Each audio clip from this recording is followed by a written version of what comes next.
Hi, welcome back to Do Fix Differently. In this episode, I want to talk about sharing of specifications. Now, we've been doing some market research on this. We've got some interesting statistics for you, and we also want to cover off some of the key topics like sharing specs securely in today's modern world. Before we get to the meat of this, though, I do want to just remind you, if you like the content that we're putting out here, please do head over to our YouTube channel, click the subscribe, click the notifications, leave us a comment, tell us what you'd like us to cover in these episodes.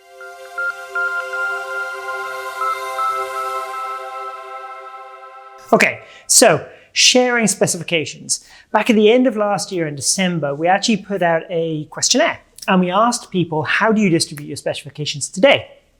The answers came back, well, 51% of people said that they attach it to an email and send it out to a distribution list. A further 24% said that they post it up on their website. So you can see there's a vast majority of people do the traditional method of distributing specs. It's PDF and it gets sent out somehow to people either on a website or an email. We also asked the question of, well, if there was a secure portal through which you could share your specifications, would you be interested in that? And 49% of people said yes, they would definitely consider that. And 18% of people gave an even stronger opinion of yes, I would definitely use that. So again, there's an interest in people to move towards something a little bit more modern, a little bit more secure, perhaps, in terms of distribution. When we looked at the free-form comments that people actually added into that questionnaire, about this particular topic, there are three main themes that came out when it comes to sharing specifications. Number one was versioning. How do I make sure that my customers have actually got the right version and that they're working to that correct version? The second one is security. So how do I know that people won't hack into your server and get access to my specification that they shouldn't have access to? And the third one is about control. So control is really around how do I make sure that somebody that I send my spec to doesn't forward it on to somebody else or perhaps take it to a competitor job or something like that. It's all about control, revoking access, and also a little bit about business intelligence about who's accessing my specifications. So those three themes, versioning, security, and control, what I want to do is I want to talk about the three access mechanisms we just talked about: email, publishing on your website, and a secure portal, and evaluate each one of those three mechanisms by these three different themes.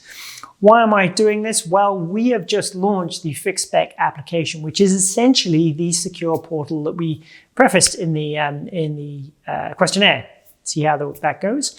And so this is really to explain to people exactly how we've overcome some of these issues in the FixSpec application itself, and to contrast the situation today with using the app instead. So let's get to email, first of all, because that's the most common mechanism. This is what I like to call the pinky swear method. So I'm going to email it out to John. I'm going to ask John to pinky swear not to send that on to his colleagues, to print it off and take it to a new job or do anything else like that. It is actually not a very secure way of distributing specs, even though a lot of people today seem to believe that it is. They believe that it's very targeted and, oh, I know John, I can trust John. Can you really? You know that at least he's going to put it onto a shared drive to share it with his immediate colleagues. That's exactly what you would expect. The minute that happens, it is out of your control. You might trust John, but you might not trust some of his other colleagues. So distributing specifications via email scored low marks in terms of security, low marks in terms of control and revoking access. And from a version perspective, it also doesn't score particularly high marks because what happens if John picked up one particular email and then the other one's just dropped into spam or something like that? He might not even have the correct version. So email, even though it is the dominant mechanism by which specs are distributed today, it really doesn't score very highly at all.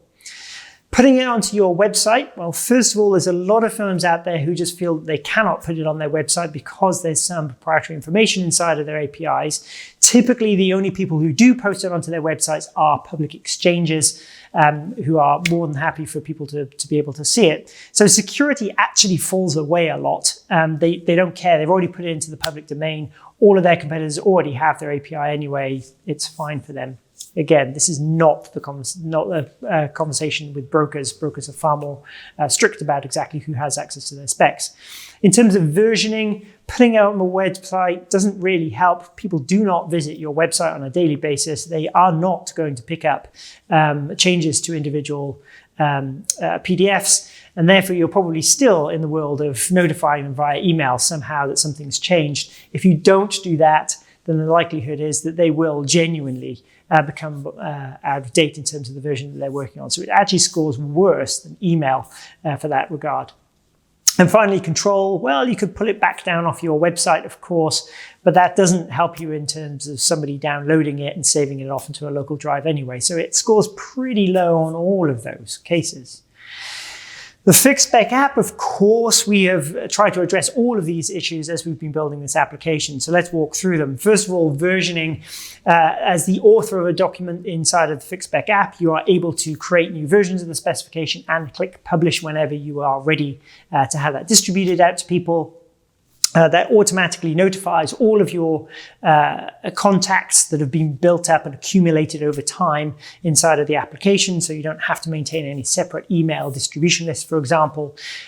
It arrives straight inside of their app, so there's no way of it getting lost somehow inside of their email inbox. Even if they don't accept it or take some other action, it will still be inside of the application next time that they log in. So it's a very easy and efficient way of them actually receiving new updates. In terms of control, well, every single time that you give somebody access to your specification, that is an invite that is targeted specifically to them. They cannot forward it on to somebody else. It will not transfer like that. If for whatever reason they don't take you up on the offer of accessing your specification, then that invite will naturally expire after a certain time. And so we really do allow you a lot of control over targeting your specifications at individuals. It's also the case that you cannot change your email inside of the application. You cannot move from one firm to another through the application, and therefore you can't take specifications with you if you move from one firm to another. And finally, security. This is the one that comes up time and time again whenever we talk about hosting people's specifications. They worry about how secure our servers are. So let me give you a little bit of an example of exactly how that works. Every single specification that's on our server is, of course, encrypted. Now, an encryption requires a key. Every individual document has its own key. There is not one key that unlocks every single specification on our server. That is not the case. Every single document has its own key. And those keys are actually changed every 24 hours, which means that even if somebody did manage to get hold of one of our keys, which is unlikely, but if they did, they have a very limited time window in which to look at one document on the server. Now, of course, we don't want that happening. So what we do is we take up all of these keys, we put them in a box, and then we encrypt the box. So actually you need to get through 2 layers of security, even after you've got access to our boxes, which of course are hardened, to even get access to this stuff. It is like Fort Knox, frankly, and it's very, very difficult for anybody to get access to our servers and get access to any of the specifications that are on our servers. You combine that with the level of control that we have in terms of controlling exactly who has access to your document, and you end up with a very secure system. It frankly puts the pinky swear method of emailing it out to shame, and we hope you believe that too. So that's the message that we really want to get across today. Everybody has been doing these very old-fashioned ways of distributing specs in the past, email, PDF. There is clearly a trend or an interest that people have towards doing secure portal distribution. We know that from the questionnaire. And we have now delivered that in the FixSpec application, which ticks the box of both versioning, security, and control.